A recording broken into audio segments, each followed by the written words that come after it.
Bismillahirrahmanirrahim. Assalamualaikum warahmatullahi wabarakatuh. Alhamdulillah. Alhamdulillahilladzi ja'alana minan nasihin wa afhamana min ulumil ulama'ir rasihin. Wassalatu wassalamu ala man nasakha dinahu adyanal kufrati wa dhalihin. Wa ala alihi wa ashabihi alladhina kanu yatamassaku syari'atahu salihan. Subhanaka la ilma lana illa ma 'allamtana innaka antal alimul hakim. Tub 'alaina innaka antat tawwabur rahim. Rabbi shrah li sadri wa yassir li amri wahlul 'uqdatam min lisani yafqahu qawli waj'al li waziran min ahli. Qala Allah ta'ala fi kitabil karim wa huwa asdaqul qailin. A'udzu billahi minasyaitonir rajim. Bismillahirrahmanirrahim. Anishkur li wa liwalidayk ilayyal masir. Rasulullah Nabi sallallahu alaihi wasallam, ayyul a'mali afdal ya Rasulullah? Faqala sallallahu wasallam as-salatu fi waqtiha thumma birrul walidain thumma al-jihadu fi sabilillah. Alhamdulillah jamaah salat subuh rahmatullah, puji serta syukur kita panjatkan kehadirat Allah Subhanahu wa taala. Seraya mulut ini berucap alhamdulillahirabbil alamin, dan anggota badan kita mengaplikasikan wujud daripada syukur itu sendiri. Karena sejatinya syukur itu bukan cukup dengan lisan saja, tetapi memanfaatkan, menggunakan apa-apa yang Allah berikan kepada kita sesuai dengan yang Allah perintahkan. Masih melanjutkan tema birrul walidain yang kemarin sempat kita bahas, fi fadilati birrul walidain, fadilah birrul walidain. Allah Subhanahu wa taala berfirman, "Atii'u Allah wa atii'ur Rasul." Dan juga anishkurli wa liwalidayk ilayyal masir. Di sini ada 3 ayat yang Allah turunkan dengan 3 perintah berikutnya. 3 perintah yang Allah kemudian disambungkan dengan perintah berikutnya. La tuqbalu wahidatun minha bi ghairil ukhra, yang mana tidak bisa diterima salah satunya tanpa yang lainnya. Yang pertama Allah sampaikan qauluhu ta'ala, ati'ullah wa ati'ur rasul. Dan yang kedua aqimus shalah wa atuz zakah. Dan yang ketiga anishkurli wa liwalidayk. Ada perintah Allah tapi berkaitan dengan perintah yang lainnya. Kalau yang satu kita kerjakan, maka tidak akan diterima tanpa perintah berikutnya. Yang pertama adalah aqimus shalah wa atuz zakah. Selalu Allah sandingkan ketika ada aqimus shalah, berikutnya ada wa atuz zakah. Karena ternyata bukan hanya Allah menyuruh kita mendirikan sholat, tetapi berikutnya adalah Allah menyuruh kita menunaikan zakat. Artinya orang yang sholat tanpa menunaikan zakat, sholatnya tidak diterima. Karena ini dulu juga pernah terjadi zaman-zaman para nabi, terutama di zaman Nabi Muhammad SAW, ketika turun perintah untuk mengambil zakat. Khudh min amwalihim shadaqatan tutahhiruhum wa tuzakkim biha wa sholli alaihim. Zakatnya diambil. Bahkan salah satu kisah yang sangat populer, sahabat yang dulunya sahabat Nabi, Sa'labah bin Khatib al-Ansari, yang kemudian setelah memiliki harta yang cukup, itu disuruh membayar zakat, dia menolak. Dia masih sholat, artinya masih Islam, masih muslim, tetapi ketika dia menolak untuk menunaikan zakat, maka Islam menganjurkan untuk diambil, jemput bola. Kemudian dalam rangka jemput bola itu nggak diterima juga, maka Islam tidak lagi, Rasulullah sendiri tidak lagi menerima apa yang dia keluarkan zakatnya. Artinya kenapa? karena dia sudah melanggar perintah Allah Subhanahu wa taala. Salatnya berarti enggak diterima karena dia termasuk salah satu yang tidak menunaikan perintah Allah yang berikutnya, yaitu menunaikan zakat. Lantas kemudian Sa'labah ini kemudian hartanya banyak, dan sampai Rasulullah wafat, Rasul tidak mau menerima zakatnya Sa'labah. Kemudian begitu juga dengan sahabat-sahabat Khulafaur Rasyidin, sampai dengan sahabat yang itu meninggal, nggak ada yang mau menerima zakat atau jizyah dari Sa'labah bin Khatib al-Ansari. Artinya kenapa? Dia kemudian meninggal dalam keadaan tidak membawa iman, meskipun dia hidup sezaman dengan Rasulullah dan sempat menjadi muslim. Gara-gara satu, ketika dia menolak untuk mengeluarkan zakatnya. Nah ini makanya sholat berkaitan dengan zakat, selalu Allah sandingkan itu. Nah, yang berikutnya, ati Allah wa ati Rasul. Perintah taat kepada Allah Subhanahu wa taala dan juga taat kepada Rasul. Taat kita sama Allah, kalau kita menentang Rasul, maka jelas ketaatan kita kepada Allah tidak akan diterima. Setaat apapun kita, kalau kita ternyata melawan Rasulnya, nah ini menjadi masalah dalam hidup kita. Karena jelas Allah sampaikan, ati Allah wa ati Rasul. Taatilah Allah, taati Rasul. Maka keduanya saling berkaitan, nggak bisa dijalankan salah satunya, itu harus dua-duanya. Maka satu perintah itu berkaitan dengan perintah berikutnya. Karena kalau sudah dia taat kepada Allah kemudian tidak dibarengi dengan ketaatan kepada Rasul, akan jadi masalah. Faman ata'a Allah ta'ala wa lam yuti Rasul la tuqbalu ta'atahu lillah. Barang siapa yang taat kepada Allah kemudian tidak taat kepada Rasul, la tuqbalu ta'atahu, tidak akan diterima ketaatannya kepada Allah Subhanahu wa taala. Dan yang ketiga, qauluhu ta'ala anishkurli wa liwalidaik. Bersyukur kepada Allah juga kepada kedua orang tua. Faman syakara Allah ta'ala wa lam yashkur liwalidayhi la yaqbalu Allah ta'ala syukrahu. Barang siapa yang bersyukur kepada Allah tapi dia tidak mau bersyukur atas orang tuanya, maka Allah tidak akan menerima, la yaqbalu Allah ta'ala syukrahu. Allah tidak akan menerima syukurnya, meskipun dia orang yang sangat bersyukur kepada Allah, tetapi ketika dia tidak mensyukuri atas anugerah daripada kedua orang tua, maka syukurnya tidak akan diterima. Wa dalilu ala dzalika qaulun Nabi sallallahu alaihi wasallam, man arda walidayhi faqad arda khaliqahu wa man askhata walidayhi faqad askhata khaliqahu. Rasulullah sampaikan, barang siapa yang arda, ridho atau meridhoi, walidayhi, kedua orang tuanya, faqad arda khaliqahu, sungguh dia mendapatkan ridhonya Allah Subhanahu wa taala. Artinya siapapun, manusia manapun yang sudah mendapatkan keridhaan orang tuanya, ini secara otomatis faqad arda khaliqahu, dia mendapatkan ridho dari Allah Subhanahu wa taala, al-Khaliq. Pun sebaliknya, waman askhata walidayhi, barang siapa yang mendapatkan murka dari orang tuanya atau membuat orang tuanya murka, maka faqad askhata khaliqahu, sungguh dia juga membuat murka sang Khaliq, Allah Subhanahu wa taala. Nah, berkaitan dengan masalah birrul walidain, ada sebuah kisah dulu di zaman Nabi Sulaiman dan juga di zaman Nabi Musa. Kisah seorang anak yang begitu mendapatkan kemuliaan dari Allah Subhanahu wa taala.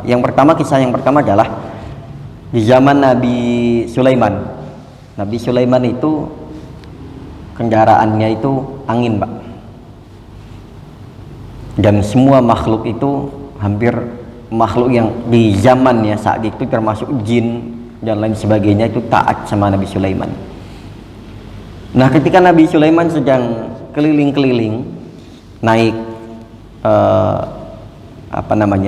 naik awan, dibarengi dengan pasukannya dari mulai jin, ifrit dan lain sebagainya, sampailah pada sebuah lautan yang sangat dalam. Disitulah angin yang dikendari oleh Nabiullah Sulaiman ini berhenti, karena ada sesuatu di dalam lautan itu yang dilihat oleh Nabiullah Sulaiman. Kemudian Nabi Sulaiman memerintahkan pasukannya, pasukan penyelam angkatan laut saat itu adalah jin ifrit ahlinya, karena jin ifrit itu ahli penyelam handal, Pak, untuk mengecek ada apa gerangan di dalamnya.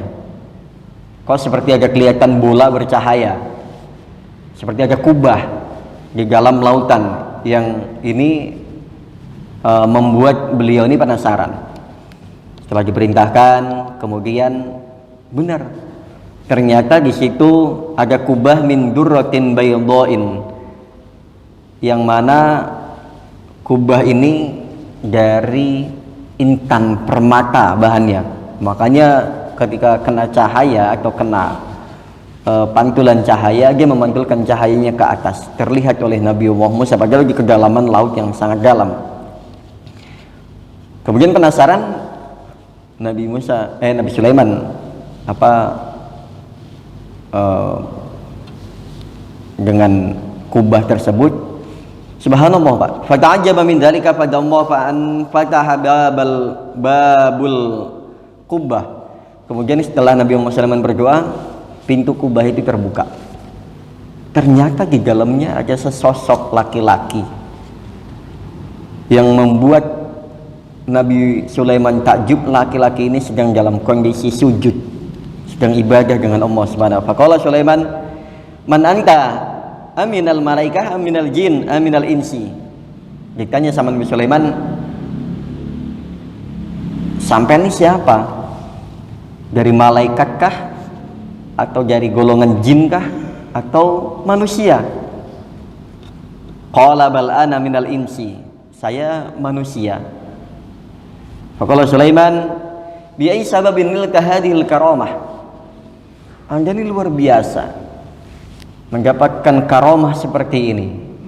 Boleh tahu nggak amalan apa yang sampean kerjakan sehingga mendapatkan karomah seperti ini, sampai ditempatkan pada satu kubah yang mana berada di tengah lautan yang dalam, yang kemungkinan kalau umumnya manusia nggak akan hidup di sini, tapi sampean bisa.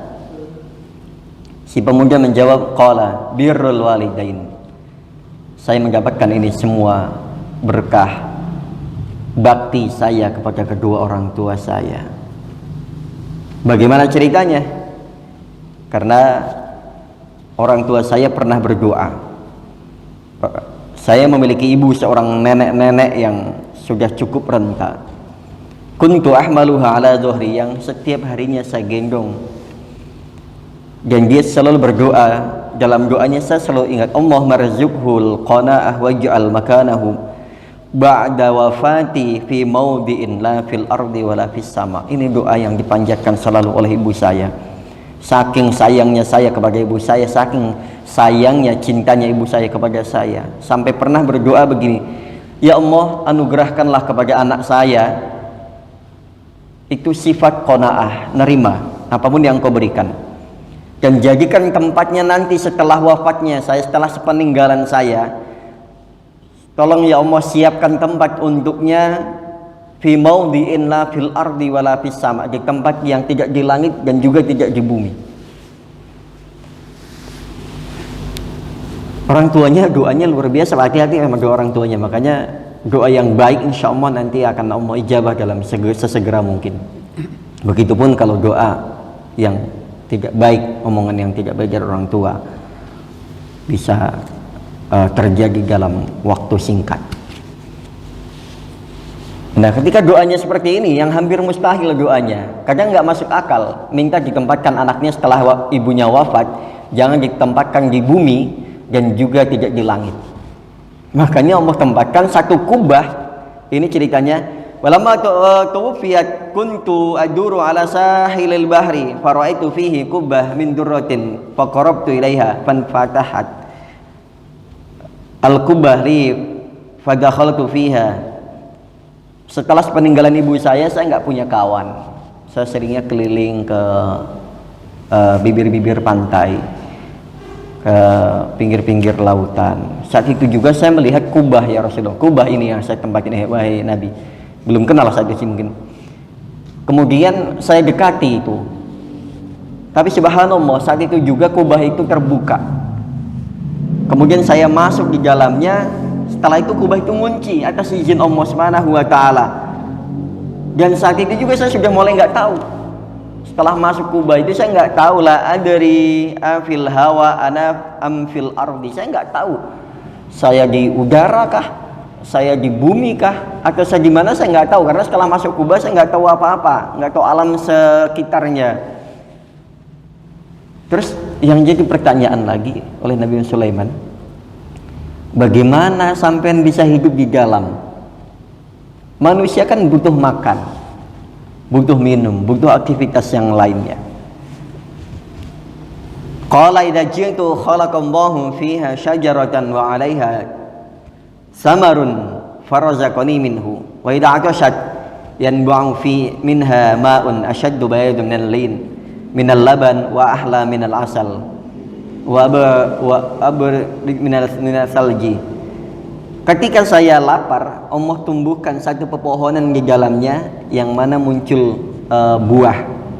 Kemudian kalau saya haus, nanti akan tumbuh seperti mata air yang memancar. Airnya lebih bersih, lebih putih daripada air susu, dan lebih manis daripada air susu, madu, dan juga terkadang lebih dingin daripada salju. Ini ciri-ciri makanan dan minuman ahli surga. Subhanallah, dijamin berkah dari kisah ini berkah memuliakan orang tua. Sampai-sampai hal-hal yang sepintas tampak mustahil itu doa orang tua Allah ijabah. Si anak mendapatkan satu tempat yang istimewa, tidak di langit dan juga tidak di bumi, tapi Allah jamin, Allah tanggung rezekinya.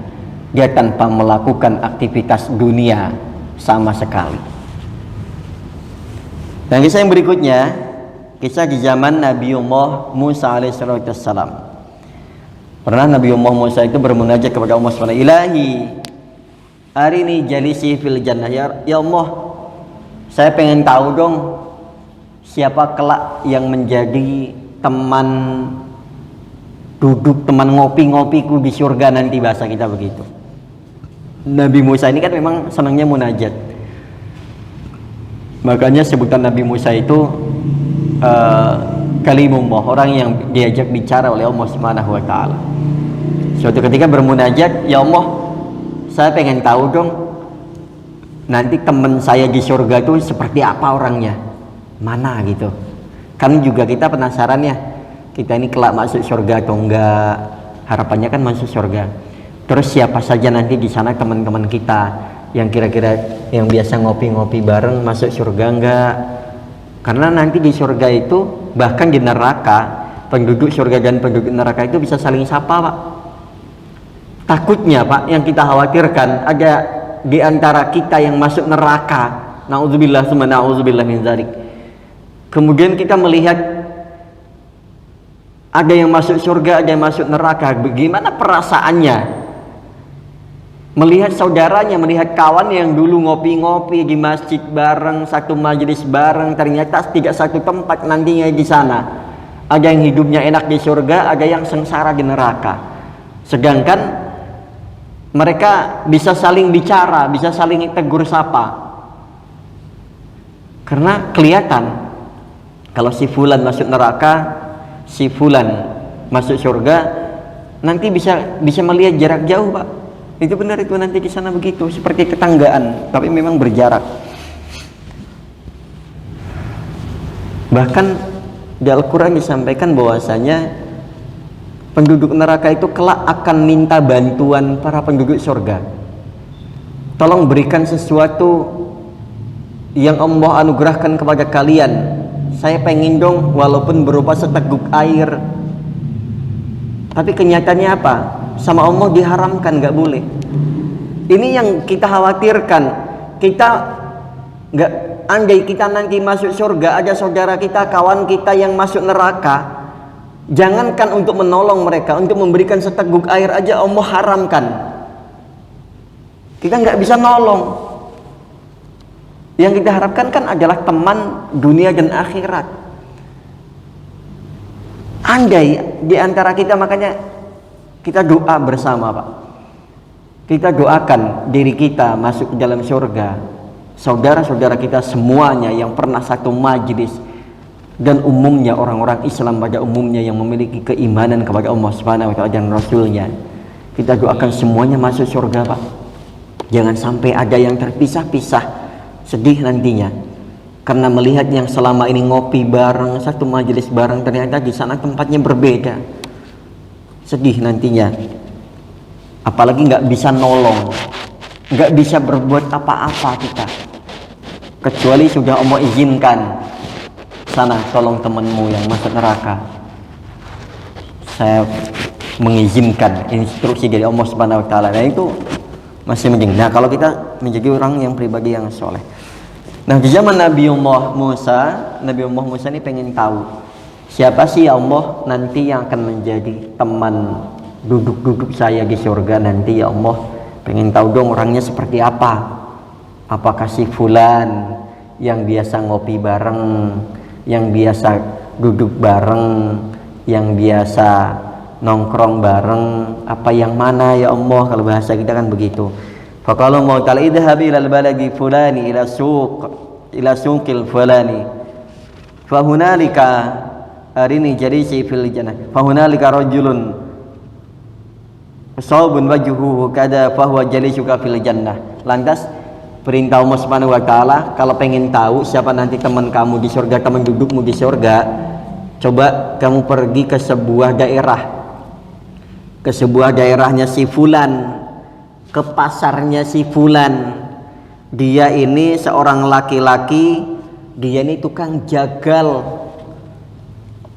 Wajhu kada, modelnya orangnya seperti ini. Coba ke satu tempat ini, nanti masuk pasar, temui itu tukang penjual daging.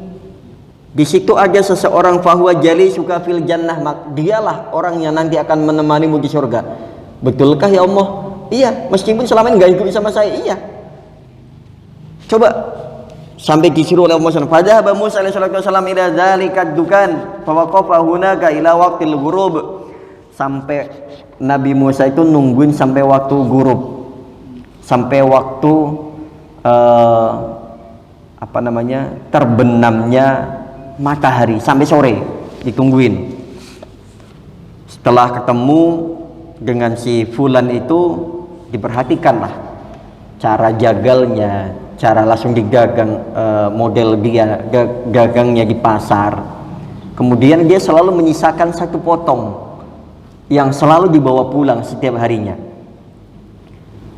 Dia ini kejujurannya dan juga kebaikannya. Kemudian dia setiap kali pulang selalu membawa satu potong yang ditaruh di kantong, dibawa pulang. Kemudian sampai rumah dimasak. Yang sebelumnya Nabi Musa nanya begini, halaka fi dhaif, apakah sampean bisa menerima tamu? Jawab si laki-laki tadi, qala na'am, bisa. Ayo kalau mau bertamu ke rumah saya, seraya nenteng daging sepotong dibawa pulang. Sampai rumah Pak dimasak. Kemudian dimasak, sudah sampai mateng, kemudian dia ambil tempat khusus.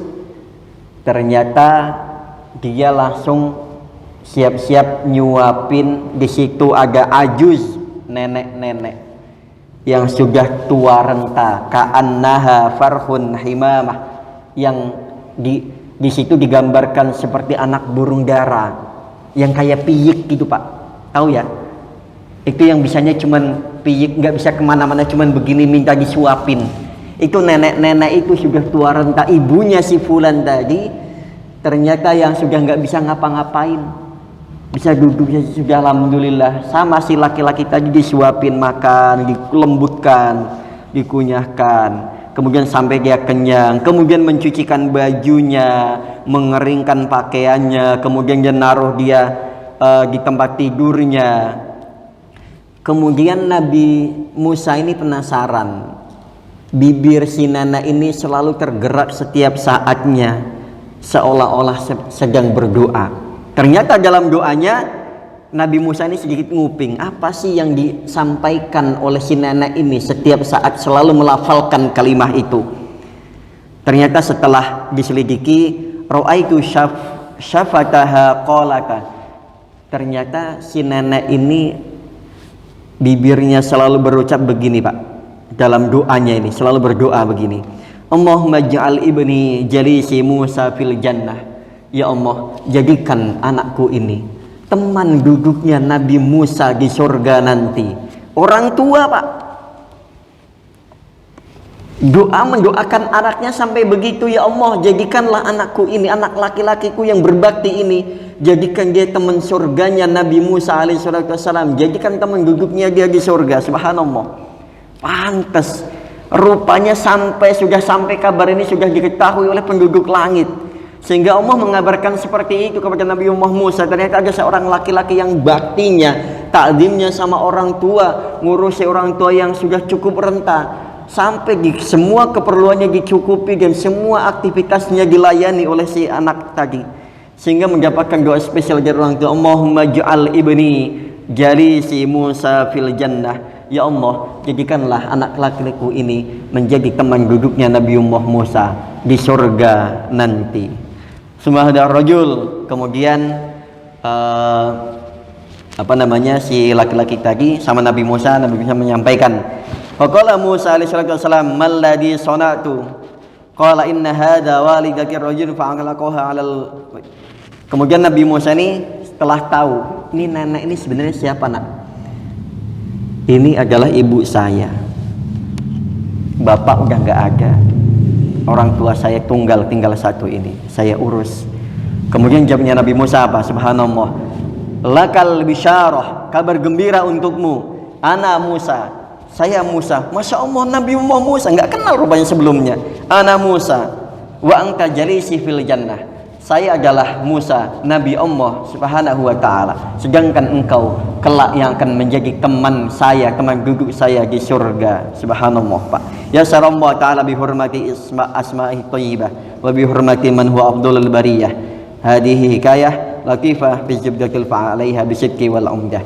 Subhanallah, Allah mudahkan semuanya yang menurut kita yang enggak mungkin menjadi mungkin karena Allah berkah rahmatnya Allah subhanahu wa ta'ala. Jadi dimulai dari sekarang, birrul walidain, kesempatan kita kepada kedua orang tua kita, ta'zimi, patuhi, dan jadilah anak yang soleh untuk mereka dan untuk seluruh orang tua di seluruh alam semesta ini, agar kelak kita mendapatkan makom, mendapatkan satu tempat yang Allah ridhoi dan diridhoi oleh Allah subhanahu wa ta'ala, kita menjadi penduduk surga bersama orang-orang soleh, orang-orang syuhada, orang solihin. Amin ya rabbal alamin. Subhanaka rabbana wa bihamdika asyhadu an la ilaha illa anta astaghfiruka wa atubu ilaik. Assalamualaikum warahmatullahi wabarakatuh.